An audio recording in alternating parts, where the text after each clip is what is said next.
Opa! Vamos então à palpação do tórax.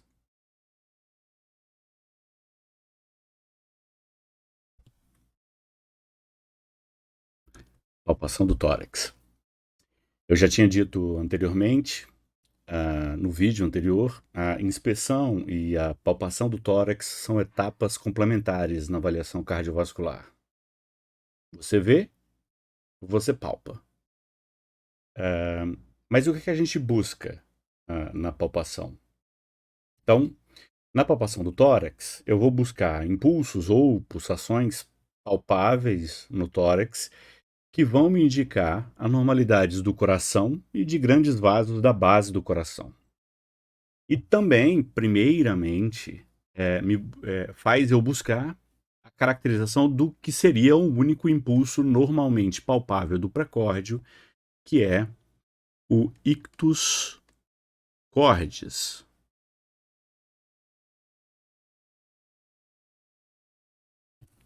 Ok?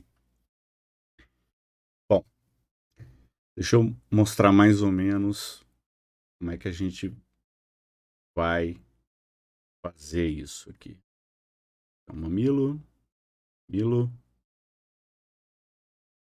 eu tenho borda costal de um lado, apêndice xifoide, a borda costal do outro lado, a fúrcula external aqui em cima, aqui a clavícula, ok? Ok, então vamos lá. Trocar de cor. Ok. Então, em geral, a palpação do tórax vai se iniciar pela inspeção do tórax, né? Porque você precisa identificar se é visualizável o ictus cordis que eu acabei de citar aqui. Então, a gente inicialmente começa pelo ápice do coração. Eu vou fazer uma sombra. O coração, no final das contas, ele fica mais ou menos assim. Ok? Seria mais ou menos a área cardíaca. Então, em geral, a gente começa pelo ápice do coração. E aí a gente também vai palpar a borda external inferior esquerda, a borda external superior esquerda e a borda external superior direita. Aqui há uma correspondência com as áreas de ausculta, né? Então seria foco mitral, foco tricúspide, foco pulmonar e foco aórtico. Além disso, tem outras áreas também palpáveis. Eu vou palpar aqui acima da fúrcula external e na região epigástrica para eu completar a palpação do tórax. Ok? Ok. A palpação, então, ela é feita com a palma da mão. Vou desenhar uma mão aqui assim. Essa mãozinha não ficou muito bonitinha, não, mas só para vocês entenderem. Vocês usam a palma da mão e muitas vezes esses coxins aqui das eminências tenares e hipotenares ou esses coxins aqui dos metacarpos, tá? Então, seriam pontos para poder identificação. E a ponta dos dedos é utilizada para poder ter uma precisão melhor para saber o tamanho do ictus, o tamanho da pulsação. A ponta dos dedos dá uma ideia melhor, porque a gente acaba utilizando quantas polpas digitais eu consigo palpar aquele impulso. Então me dá uma estimativa de tamanho a ponta dos dedos. Mas a melhor forma de identificação seria na palma, ou nessas eminências tenares e hipotenares, ou nesses coxins aqui, metacarpos, dos metacarpos. Tá? E a posição do paciente para fazer a palpação seria mais ou menos assim. Eu vou fazer um desenho de um paciente como se estivesse num corte axial, ok? E aí eu vou desenhar, o coração dele estaria aqui. Então a primeira fase é em supino, posição supina.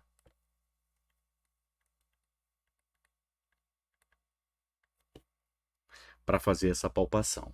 E aí eu posso fazer essa palpação também para complementar a avaliação. Deixa eu mudar o ângulo. Com o paciente em 45 graus ou em 90 graus de decúbito lateral esquerdo. Ok? A posição de decúbito lateral esquerdo facilita a estimativa do tamanho e a palpação de anormalidades diastólicas no ictus. Daqui a pouco a gente fala especificamente sobre esse tipo de alteração. Com o paciente decúbito, o coração fica mais próximo da parede torácica do que está na posição supina e facilita, então, essa palpação. Ok? Ok. Quando, então, eu faço, então, a palpação para identificação do ictus cordis normal ou anormalidades do ictus cordis e a presença de palpações anormais nessas outras áreas que eu já havia citado. Então, na hora que eu descubro um desses impulsos, eu preciso descrevê-los semiologicamente. Então, a minha descrição semiológica é aonde eu encontrei esse impulso, o local, o tamanho, que eu posso utilizar a quantidade de polpas digitais, o timing do impulso, se é sistólico, no início da sístole, se é diastólico, e o tipo. E daqui a pouco a gente fala sobre alguns tipos de ictus cordis anormais. Tá? Então isso aqui seria que chama de descrição semiológica do achado do impulso precordial torácico. Tá?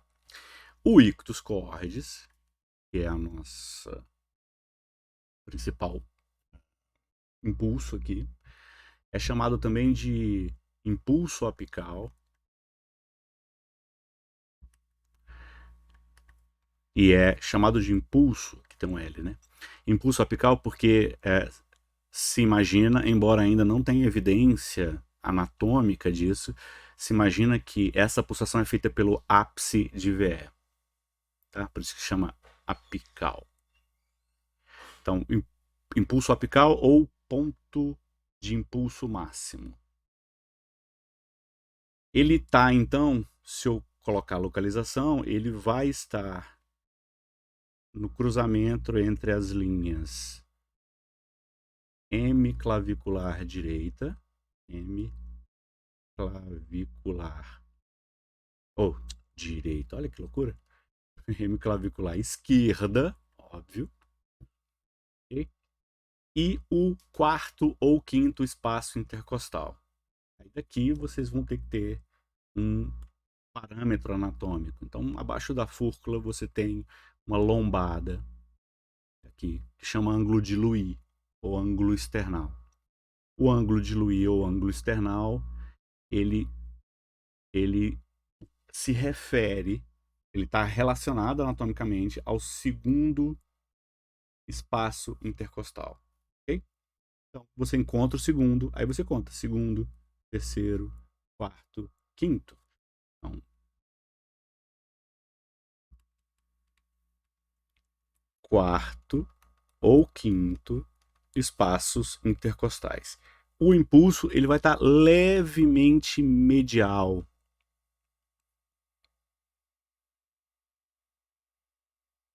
Ok?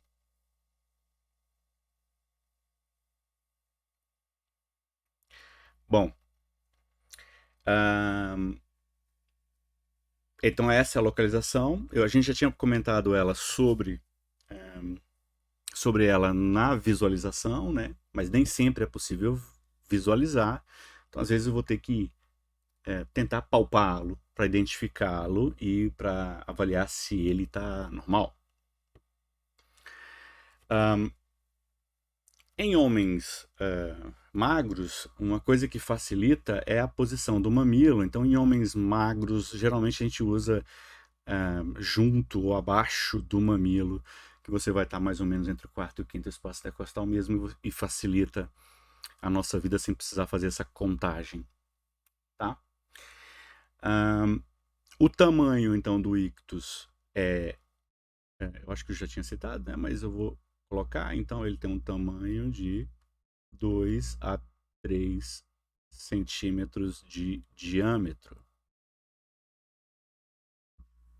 Ok? Dá aproximadamente 2 polpas digitais. Esse é o tamanho normal do impulso. Além disso, o ictus cordis ele é um impulso breve, ok? Ele está no início da sístole, ele é bem no início da sístole, simultâneo à primeira bulha, a B1, e ele desaparece antes de B2. Então, se eu fosse fazer um desenho aqui, B1, B2, B1, ele começa, vamos colocar aqui uma outra cor, laranja. Ele começa um pouquinho, lógico, a elevação é um pouquinho antes da sístole, ele vem aqui,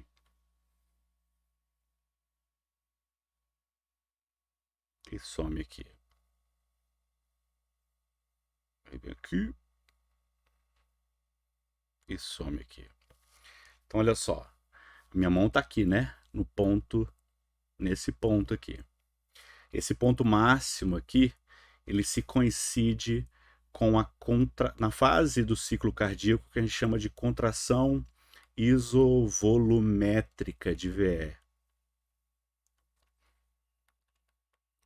É de VE porque eu estou preocupado nessa população com ápice, né? Então, é a contração isovolumétrica. No início da sístole, marca o início da sístole. Se fosse um eletro, seria a onda R, ok?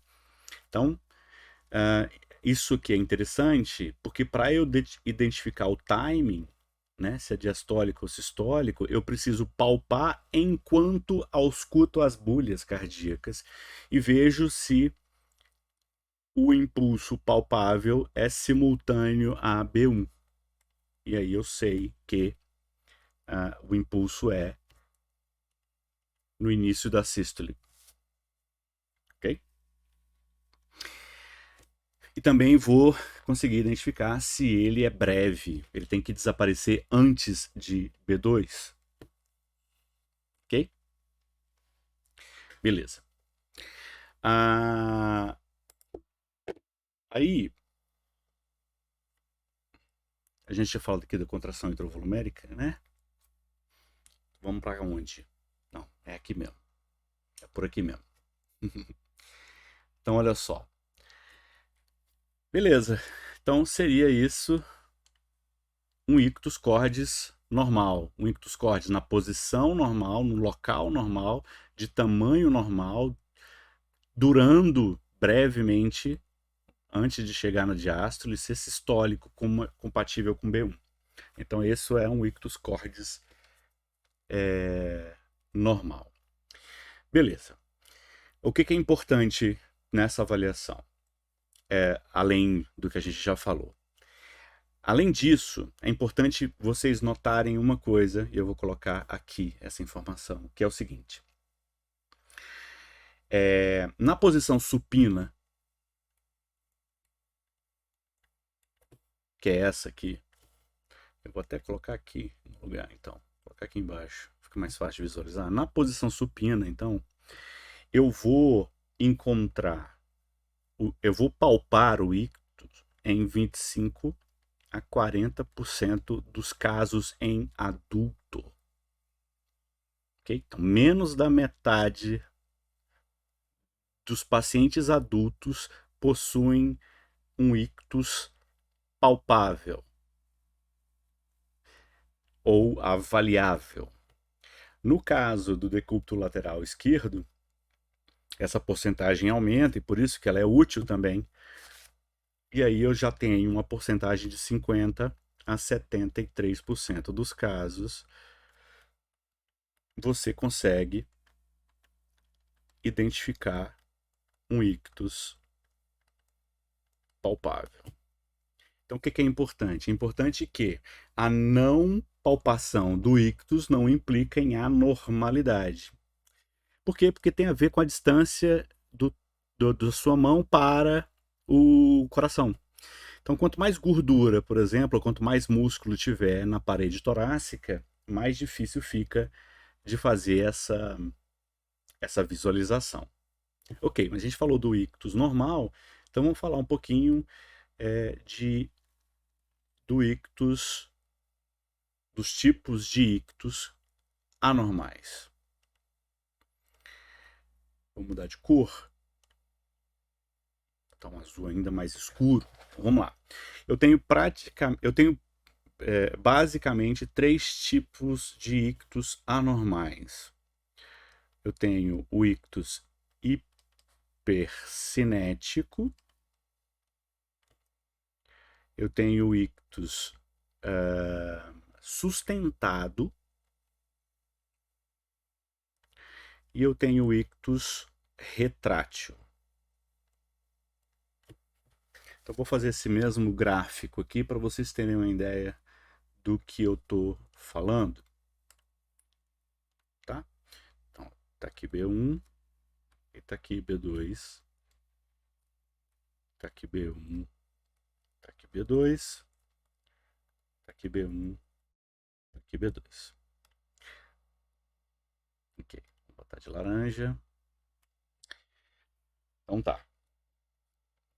Vou botar aqui o que seria um ictus normal, né?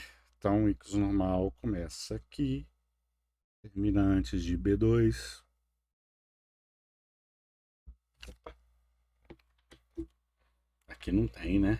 Aqui vacilo. Lógico que não tem. Não tem nada durante a sístole. Vai começar de novo aqui em B1. Olha só, eu ia vacilando. Ainda bem que existem os poderes da edição que eu não vou fazer para corrigir, mas eu já corrigi vocês, vocês estão espertos na ligação, então a ideia é essa. Então tá. Um ictus normal seria assim. Beleza.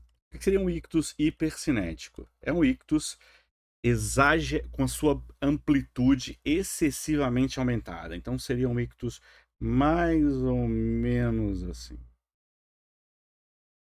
Ok?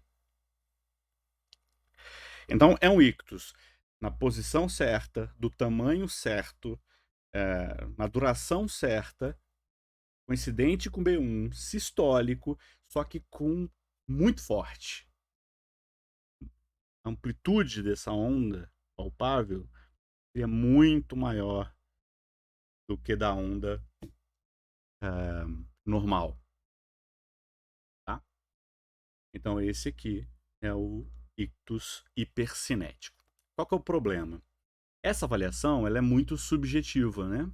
E aí ela vai variar muito entre observadores, porque uns vão ter experiências maiores e menores, e a identificação pode variar muito entre um e outro. Então acaba que essas avaliações sendo muito subjetivas, elas têm um valor diagnóstico menor do que outras observações em que há menos variabilidade entre observadores. Tá? Esse tipo de ictus hipercinético está presente em pacientes, principalmente em pacientes em estados hiperdinâmicos do coração. Então, pacientes com doenças febris, pacientes grávidas, pacientes com tirotoxicose, vão fazer esse ictus hipercinético. Mas também pessoas normais, após esforço físico, vão produzir também um ictus hipercinético também. Tá? Então, não necessariamente um ictus hipercinético é um estado patológico. Pode ser fisiológico após esforço físico, ele pode ser durante a gravidez. Tá. Então, o que seria então o segundo tipo, que seria um ictus sustentado. Então, esse aqui é um ictus normal. E o ictus sustentado seria mais ou menos assim.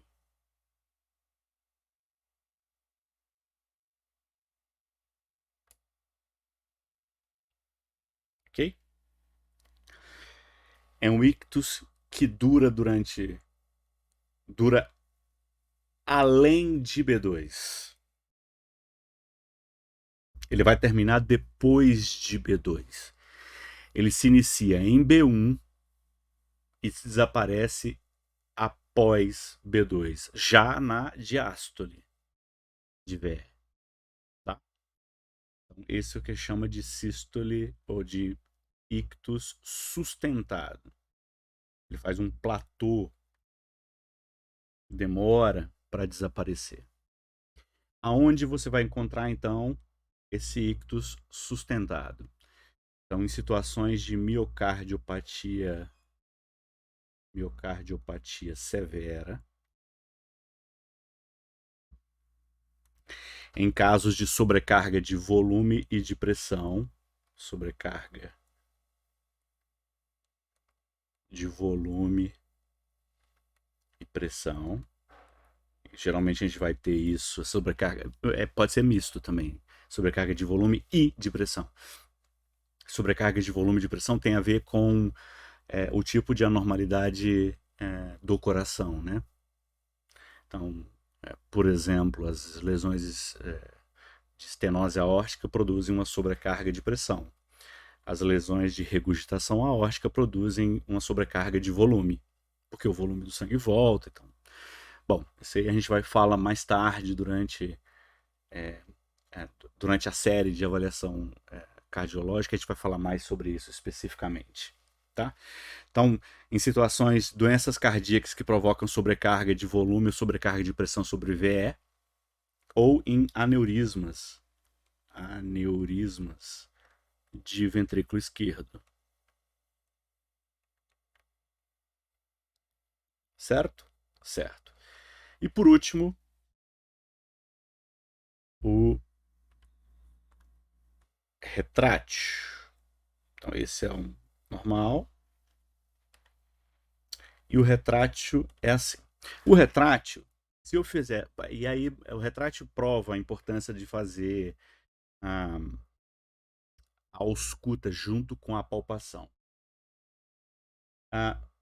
O retrátil, visualizando o ictus, ele parece ser um ictus normal. Tá? Ele parece ser um ictus normal. Só que, se eu for desenhar a onda do ictus aqui, ele faria mais ou menos o seguinte. Em B1, iniciaria um movimento de para dentro, faria um movimento para fora diastólico. Então, o movimento do ictus seria diastólico. O impulso palpado se inicia em B2 e não em B1. Na inspeção, a gente tem uma impressão de um impulso para dentro, que por causa desse impulso para fora mais tardio, e aí dá uma impressão de normalidade que só vai ser identificado se eu auscultar o coração e perceber que, na verdade, o impulso palpado coincide com B2 e não com B1. Então a gente chama de impulso apical retrátil. Tem basicamente dois diagnósticos que produzem esse tipo de impulso. A pericardite constrictiva e a regurgitação tricúspide severa. Ok? Beleza. Legal, né? Então tá, gente. Por hoje é só. Até o próximo vídeo. Quem puder ajudar nós, agora eu vou fazer essas coisas, olha só que legal. Agora eu vou ficar pedindo like, eu vou ficar pedindo comentário, eu vou ficar pedindo inscrição para você compartilhar com seus colegas que querem aprender um pouco mais, ou ter uma aula disponível no YouTube de graça para que possa aprender melhor ou mais sobre assuntos nesse momento sobre semiologia, mas que mais tarde a gente vai fazer sobre diversos assuntos dentro de clínica médica. E aí a gente fica feliz em ajudar vocês nisso, tá? Então, quem puder compartilhar, dar like, se inscrever.